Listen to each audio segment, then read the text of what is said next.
Hi dears, welcome to Nishitha's cuisine. ഇന്ന് ഉണ്ടാക്കിയിട്ടുള്ളത് എളുപ്പത്തിൽ ഉണ്ടാക്കാൻ പറ്റുന്ന നല്ലൊരു ലഡു ആണ്, റവ ലഡു. അപ്പൊ എങ്ങനെ ഉണ്ടാക്കുന്ന നോക്കാം. ആദ്യം അണ്ടിപ്പരിപ്പും മുന്തിരിയും നെയ്യിൽ വറുത്തെടുക്കണം. അടുപ്പത്ത് ഒരു ഉരുളി വെച്ച് ചൂടാക്കിയിട്ടുണ്ട്. ഇതിലേക്ക് 1 ടീസ്പൂൺ നെയ്യ് ഒഴിച്ചു കൊടുക്കാം.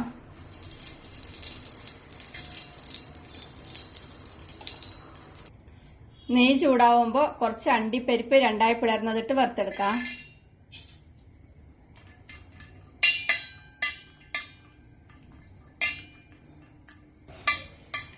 അണ്ടിപ്പരിപ്പിന്റെ കളർ മാറി തുടങ്ങുമ്പോൾ ഇതിലേക്ക് ഉണക്കമുന്തിരിയിട്ട് വറുത്തെടുക്കാം.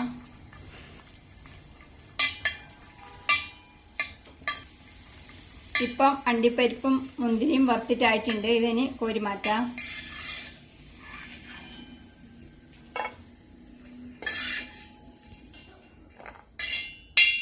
ഇനി ഇതേ ഉരുളിയിലേക്ക് 1 ടേബിൾ സ്പൂൺ കൂടെ നെയ്യ് ഒഴിച്ച് 1 കപ്പ് റവ ഇട്ട് വറുത്തെടുക്കാം. ഇപ്പം റവ പാകത്തിന് വറുത്തിട്ടായിട്ടുണ്ട്. കളർ മാറാൻ തുടങ്ങിയിട്ടുണ്ട്. ഇനി ഇതിലേക്ക് 1/4 കപ്പ് തേങ്ങാപ്പൊടി ചേർക്കാം.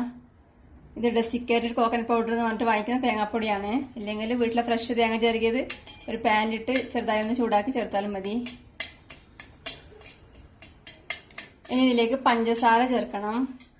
ഞാനിവിടെ 1/2 കപ്പ് പഞ്ചസാര മിക്സിയിൽ പൊടിച്ചെടുത്തിട്ടുണ്ട്. വലിയതരി പഞ്ചസാര ഒന്നും മിക്സിയിൽ പൊടിച്ചെടുക്കുക, ചെറിയതരി പഞ്ചസാര ഒന്നും അങ്ങനെ ചേർക്കുക.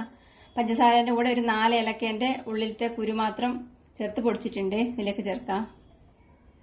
നല്ലോണം ഇളക്കി കൊടുക്കാം. ഏലക്ക പഞ്ചസാരന്റെ കൂടെ പൊടിക്കുന്നില്ലെങ്കിൽ ഇപ്പം 1/2 ടീസ്പൂൺ ഏലക്കപ്പൊടി വറുത്ത് തന്നെ ചേർക്കാം ഇതിലേക്ക്. ഇനി ഇതിലേക്ക് വറുത്ത് മാറ്റി വെച്ച അണ്ടിപ്പരിപ്പ് മുന്തിരിയും ചേർക്കാം.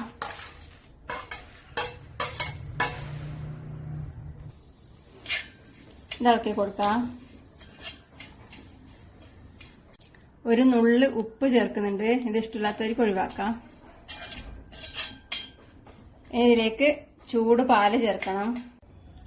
1/4 കപ്പ് തിളപ്പിച്ച് നല്ല ചൂടുള്ള പാല് കുറേശ്ശെ ഒഴിച്ച് ഇളക്കി കൊടുക്കാം.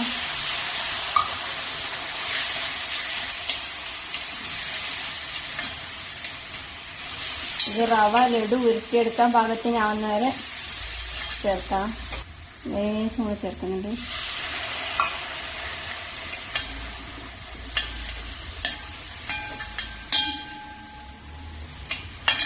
ഇപ്പൊ പാകത്തിനായിട്ടുണ്ട്. ഇനി തീ ഓഫ് ചെയ്ത് ഇതൊരു പ്ലേറ്റിലേക്ക് കോരി മാറ്റാം.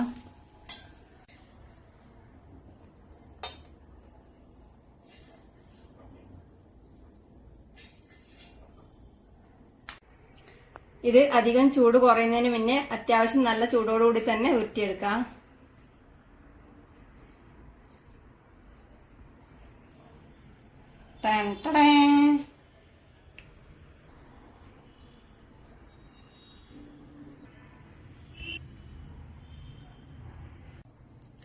ലഡു എല്ലാം ഉരുട്ടിയെടുത്തിട്ടുണ്ട്. ഇത് വേറൊരു പ്ലേറ്റിലേക്ക് മാറ്റുന്നുണ്ട്.